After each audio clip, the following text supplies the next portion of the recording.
Welcome to the Emping Bulls International Basketball Tournament for Gilas, Pilipinas up against Senegal as they continue their preparations para sa FIBA Basketball World Cup 2023 dito sa Metro Manila. As someone from the African nation ang ating kakalaruin ng dalawang ulit dito sa Guangdong, China.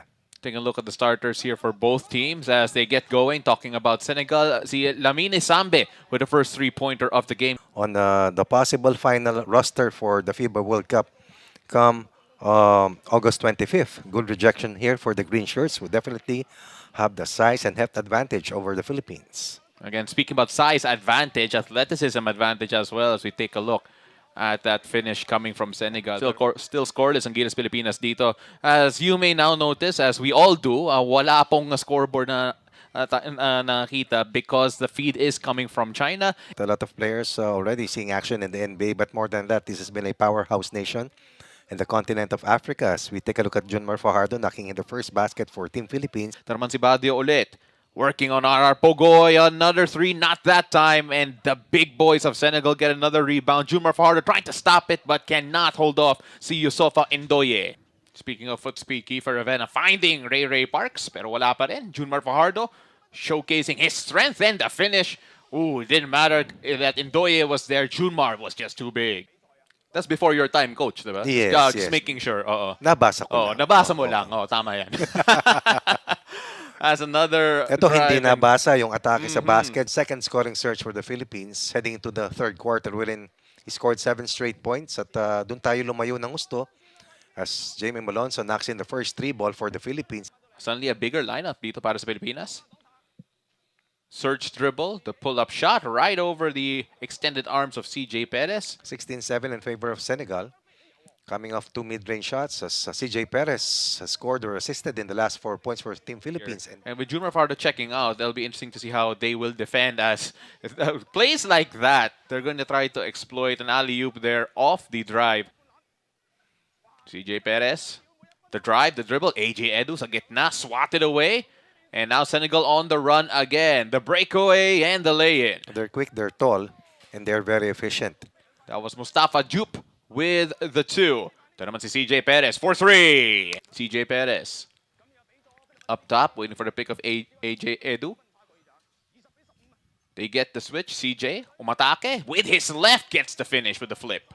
As we take a look at Senegal's drive again. That time, CJ Perez able to tap it off to Calvin Oftana. Ito naman si Renza Bando playing quick, looking for AJ Edu. Almost got the three ball to go instead. Ito naman si CJ Perez getting the offensive rebound. The three, that's good. We see the Philippines only behind by a one-possession deficit at the turn of the first quarter. And they kick it out again. Fall. Going inside, and that's how Jamie Malonzo can defend when he has the size disadvantage. Excellent defense coming from Malonzo against a bigger counterpart. And then he attacks on the return play. With the hook shot there, throwback to the 80s. No problem. And a basket inside for a two-way play for Jamie Malonzo playing in that frontline position. And again, that rejection from Malonzo from the weak side, and he will be called for I believe that might be a goaltend. interference. And the little floater, no good. Probably saw the big man right in front of him. And another quick turnover. Now on the fast break, Jamie Malonzo getting that through the contact. Back-to-back steals coming from the Philippines. Speaking of Renzo Bando, he had that defensive stop there in terms of that pass interference against Badio. Badio that time, trying to get three back. Wala pa rin.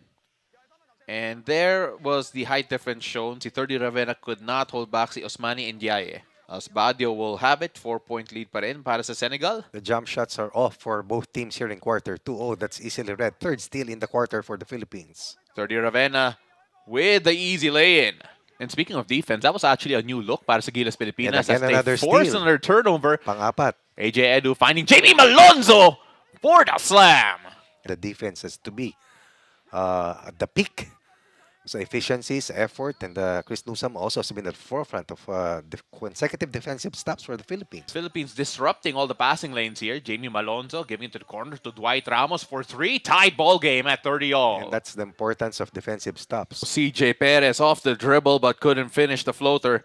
Ito naman ng Senegal. They had the numbers for a moment. They go for the corner three. No good. Offensive rebound and the finish. That is what they have really against the Philippines.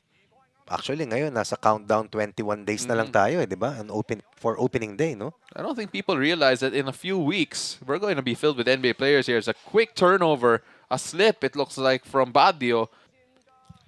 Dwight Ramos going one-on-one. Tumirecho, matake, Difficult. pulls up jumper, and gets the lead for the Philippines. Sukat na sukat para kay Dwight Ramos. Gilas Pilipinas going into the break, trailing 35-34. Itong si RR Pogoy, interesting to see how much he'll do here, considering recovering from injury itong si RR, as Junmar Fajardo had a hard time defending the runner there. AJ Edu did not play in Europe. RR Pogoy, Ray Parks, and Oftana. Na ngayon ay nakikita nating mga naglalaro, subalit wala naman si Scotty Thompson at si Kai Soto ay hindi pa po nakakapaglaro para sa Pilipinas. Dwight Ramos gets 3. That will be 3-pointer number 4 kung di ako nagkakamali para sa Pilipinas. And another steal here for the Philippines. And RR Pogoy gets the bucket to go.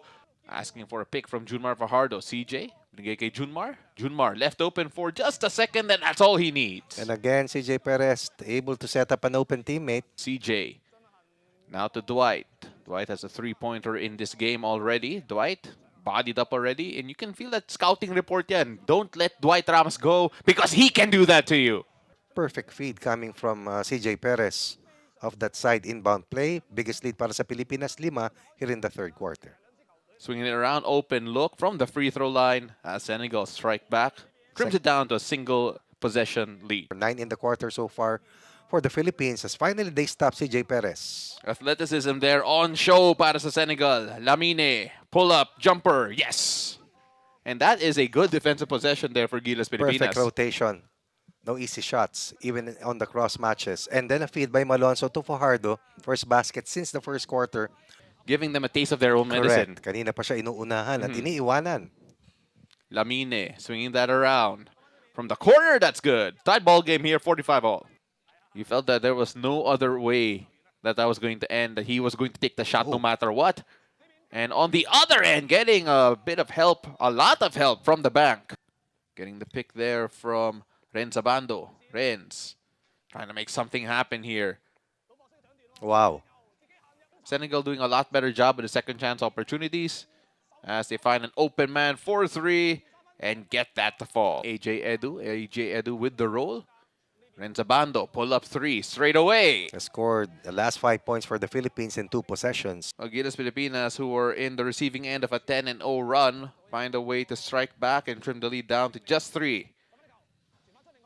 But here Senegal finding their range from beyond the arc. For back to a 6-point lead for them. Unti-unting umangat yung percentage at kaya nakuha nila muli yung kalamangan.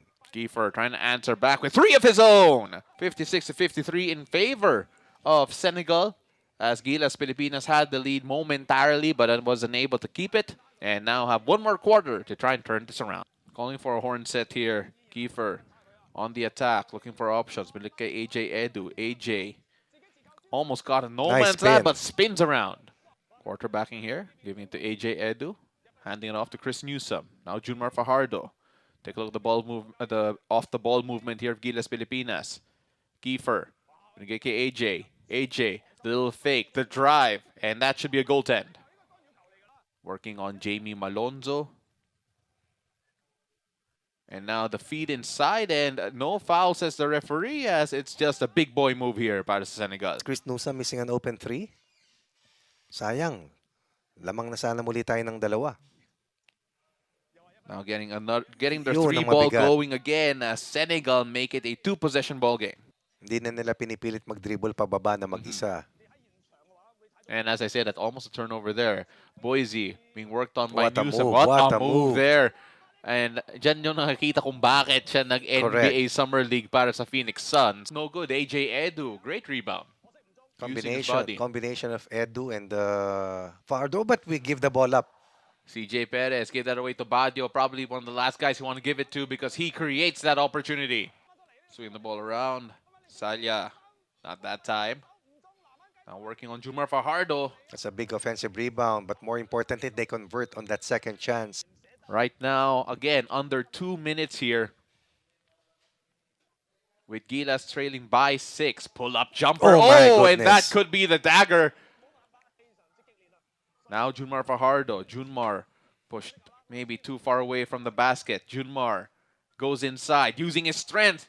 And Junmar Fajardo gets a crucial 2 points para sa Gilas. Still a lot to gain from here as Gilas Pilipinas and Senegal end their first meeting 72-64 in favor of Senegal. Ako po si Paulo Del Rosario, joined by Coach Ronnie Magsanok. Thank you for joining us here tonight, and we'll see you again in the next edition of the Enping Woos International Basketball Tournament between Gilas and Senegal.